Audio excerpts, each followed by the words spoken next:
ସାଙ୍ଗମାନେ ମୁଁ ଆଗରୁ କହିଦେଇଥିଲି ସୁଭଦ୍ରା ଯୋଜନାକୁ କେଉଁ କେଉଁ ଲୋକେ ଆବେଦନ କରିପାରିବେ ଆଉ ସବୁ କେଉଁ ଡକୁମେଣ୍ଟ ଲାଗିବ ଆଗରୁ କହିଦେଇଥିଲି। ଯଦି ସେ ଭିଡ଼ିଓ ଦେଖିନାହାନ୍ତି ଡେସ୍କ୍ରିପସନ୍ରେ ଲିଙ୍କ୍ ଅଛି ଯାଇକି ଦେଖିପାରିବେ।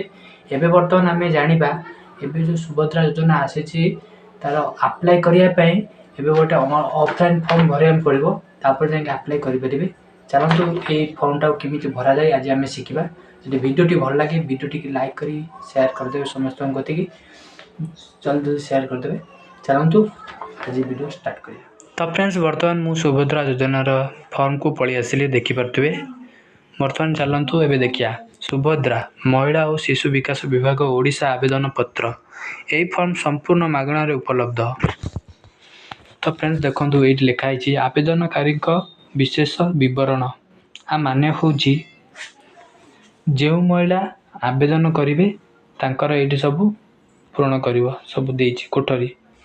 ଦେଖନ୍ତୁ ଏଇଠି ଦେଇଛି ସମ୍ପୂର୍ଣ୍ଣ ନାମ ଆଧାର ଅନୁଯାୟୀ ଏଇଠି ଫିଲ୍ଅପ୍ କରିବେ। 2 ନମ୍ବର ଆଧାର ସଂଖ୍ୟା, ଏଇଠି ମହିଳାଙ୍କର ଆଧାର ନମ୍ବର ଲେଖିଦେବେ। ଏଇଠି ଲେଖିବେ ସ୍ୱାମୀ ପିତାଙ୍କ ନାମ ଆଧାର ଅନୁଯାୟୀ, ଯଦି ସ୍ୱାମୀଙ୍କ ନାମ ଥିବ ଏଇଠି ଲେଖିଦେବେ, ଯଦି ସ୍ୱାମୀ ନଥିବେ ପିତାଙ୍କ ନାମ ଥିବ ଏଇଠି ଲେଖିଦେବେ। 4 ନମ୍ବର ଜନ୍ମ ତାରିଖ, ଦିନ ମାସ ବର୍ଷ। ଫାଷ୍ଟ ଲେଖିବେ ଦିନ, ତାପରେ ଲେଖିବେ ମାସ, ତାପରେ ଲେଖିବେ ବର୍ଷ। 5 ନମ୍ବରଟା ହେଉଛି ବର୍ଗ। ଏଇଟା ଆପଣଙ୍କର ମୁଣ୍ଡ ଟେନସନ୍ ହେଇଯାଉଥିବ। 5 ନମ୍ବରଟା ହେଉଛି ବର୍ଗ ମାନେ ହେଉଛି କାଷ୍ଟ, କେଉଁ ଜାତିର ତୁମେ, ଏଇଠୁ ଯେଉଁ ଜାତିର ହେଇଥିବ ଆପଣ ଏଇଠି ଠିକ୍ ଚିହ୍ନ ମାରିବ। ଆଉ 6 ନମ୍ବରଟା ହେଉଛି ଶାରୀରିକ ଭିନ୍ନକ୍ଷମ ଅଟନ୍ତି କି, ଏଇଠି ହଁ କି ନା, ଯଦି ଅଟନ୍ତି ତାହେଲେ ହଁ ମାରିବେ, ଯଦି ଅଟନ୍ତି ନାହିଁ ନା ମାରିବେ। 7 ନମ୍ବର ଦେଖନ୍ତୁ। ତ ଫ୍ରେଣ୍ଡସ୍ ଦେଖନ୍ତୁ 7 ନମ୍ବରଟା ଦେଇଛି ଆଧାର ସଂଯୁକ୍ତ ମୋବାଇଲ ନମ୍ବର।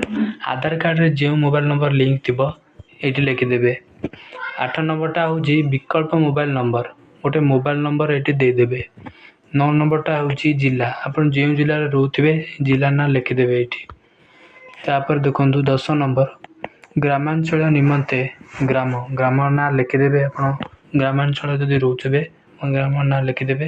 ତାପରେ ଗ୍ରାମ ପଞ୍ଚାୟତର ନାଁ ଲେଖିଦେବେ ଆଉ ବ୍ଲକର ନାଁ ଲେଖିଦେବେ। 11 ନମ୍ବରଟା ହେଉଛି ସହରାଞ୍ଚଳ ନିମନ୍ତେ, ଯଦି ଆପଣ ସହରରେ ରହୁଥିବେ ତାର ସହର ନମ୍ବର ସବୁ ଲେଖିଦେବେ ଯାହା ଅଛି। 12 ନମ୍ବରଟା ଦେଖନ୍ତୁ ଆଧାର ସକ୍ଷମ ସଞ୍ଚୟ ଖାତା ଥିବା ବ୍ୟାଙ୍କର ନାମ। ଆପଣ ଯଦି ବ୍ୟାଙ୍କର ଯେଉଁ ଆଧାର କାର୍ଡ଼ରେ ଲିଙ୍କ୍ ହେଇଥିବ ବ୍ୟାଙ୍କ ଆକାଉଣ୍ଟ, ତାର ନାଁ ଲେଖିଦେବେ, ବ୍ୟାଙ୍କ ଆକାଉଣ୍ଟ ନାଁ। ଏବେ ବର୍ତ୍ତମାନ ସେକେଣ୍ଡ ପୃଷ୍ଠା ଦେଖନ୍ତୁ, ଏଇଠି ବହୁତ ଇମ୍ପୋର୍ଟାଣ୍ଟ କଥା ସବୁ ଲେଖା ହେଇଛି। ଦେଖନ୍ତୁ ପଢ଼ି ଦେଉଛି।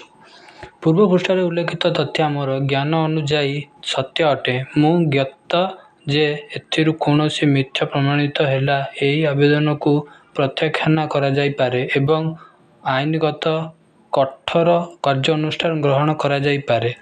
ତ ଫ୍ରେଣ୍ଡସ୍ ଆର ମାନେ ହେଉଛି ଯଦି ଆପଣ ଏଇ ଫର୍ମଟି ଯଦି ଭୁଲ ଭାଲ ଫିଲ୍ଅପ୍ କରିଛନ୍ତି ଅନଲାଇନ୍ ମାଧ୍ୟମରେ ରିଜେକ୍ଟ କରାଦିଆଯିବ।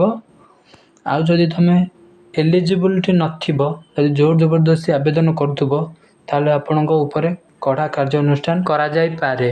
ଦେଖନ୍ତୁ ଏଇଠି ଗୋଟେ ଲେଖା ହେଇଛି ମୁଁ ଓଡ଼ିଶାର ବାସିନ୍ଦା ଅଟେ, ଯଦି ବାସିନ୍ଦା ଅଟନ୍ତି ତାହେଲେ ଠିକ୍ ଚିହ୍ନ କ୍ଲିକ୍ କରିବେ, ମାନେ ଲେଖିବେ। ଦେଖନ୍ତୁ ଏଇଭଳି ସବୁ ଯାକ ପଢ଼ିବେ, ତାପରେ ଗୋଟେ ଠିକ୍ କରିକି ଚାଲିବେ। ଏବେ ବର୍ତ୍ତମାନ ଟିକେ ସ୍କ୍ରୋଲ୍ ଡାଉନ୍ କରିବା, ଶୁଣନ୍ତୁ। ବର୍ତ୍ତମାନ ମୁଁ ସ୍କ୍ରୋଲ୍ ଡାଉନ୍ କରିଦେଉଛି, ସବା ତଳକୁ ଯିବା।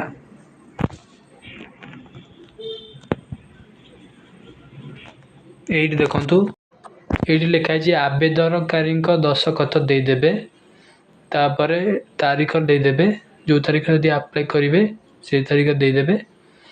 ତ ଫ୍ରେଣ୍ଡସ୍ ଏହି ଥିଲା ଆମ ଭିଡ଼ିଓ। ଯଦି ଭିଡ଼ିଓଟି ସମ୍ପୂର୍ଣ୍ଣ ଭାବରେ ଦେଖିଥିବେ ତାହେଲେ ବୁଝିପାରିଥିବେ।